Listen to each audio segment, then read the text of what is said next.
Oke, anak Bapa, apa kabar? Mari kita mulai dengan doa dalam nama Bapa dan Putra dan Roh Kudus. Amin. Salam Maria, penuh rahmat Tuhan sertamu, terpujilah engkau di antara wanita dan terpujilah buah tubuhmu Yesus. Santa Maria, Bunda Allah, doakanlah kami yang berdosa ini sekarang dan waktu kami mati. Amin. Bapa dan Putra dan Roh Kudus. Amin.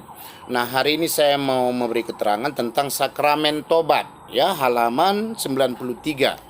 Sakramen artinya adalah suatu tanda cinta kasih Kristus yang diberikan kepada umatnya.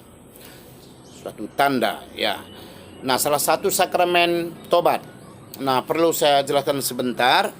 Dalam gereja Katolik itu dimulai puasa atau masa Prapaskah, yaitu pada hari Rabu Abu. Kamu juga pernah jalani itu, di mana setiap minggu ada sumbangan sukarela yang diberikan oleh orang tua.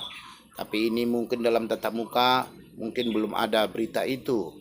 Nah, dimulai hari Rabu Abu, tujuannya itu supaya mulai pertobatan manusia itu. Umat gereja ditaruh abu. Sekarang di sini, kalau dulu di sini buat tanda salib, dibuat abu untuk menyadarkan manusia itu bahwa manusia berasal dari abu dan kembali menjadi abu. Dan percayalah kepada Injil, kata pastor ketika dia mengenakan atau mengoleskan abu di sini. Nah, karena sekarang musim pandemi, ditaruhlah di kepala. Nah, itulah tujuannya supaya manusia itu bertobat. Bertobat itu berarti kembali kepada Tuhan. Kalau bahasa Latinnya metanoia, kembali kepada Tuhan. Nah, manusia bagaimanapun setiap hari selalu berbuat dosa, selalu berbuat kesalahan. Melalui kata-kata, tutur kata, melalui perbuatan, bahkan melalui hati. Maka manusia itu hampir dikatakan setiap saat dibutuhkan pertobatan. Maka gereja Katolik, gereja menyediakan sarana supaya menerima sakramen tobat minimal sekali setahun. Ya. Mengaku dosa di hadapan pastor. Sekali lagi, mengaku dosa di hadapan pastor, tapi bukan mengaku dosa minta maaf pada pastor. Pastor itu hanya sebagai sarana, hanya sebagai wakil Tuhan. Dialah menyampaikan nanti doa kita itu kepada Tuhan. Ya, kalau kita sudah mengaku dosa di hadapan pastor, tapi pastor menyampaikan pertobatan kita itu, penyesalan kita itu kepada Tuhan, maka kita mendapatkan pengampunan. Pengampunan bukan dari Bapak Pastor, tapi pengampunan dari Tuhan. Maka biasanya dikasihlah namanya penitensi. Penitensi itu hukuman. Misalnya kalau saya melakukan dosa yang berat, maka pastor menganjurkan setiap malam jam 12 kamu harus mengucapkan doa Bapa kami selama 2 bulan misalnya. Mungkin 1 bulan.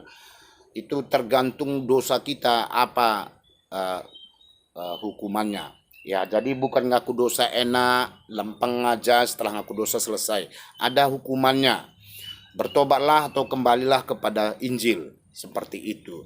Nah, anak-anakku sekalian, itulah tentang sakramen tobat. Tujuan intinya supaya manusia itu kembali kepada Tuhan dan manusia itu bertobat. Ya, kita baca pun ini secara keseluruhan, intinya seperti itu.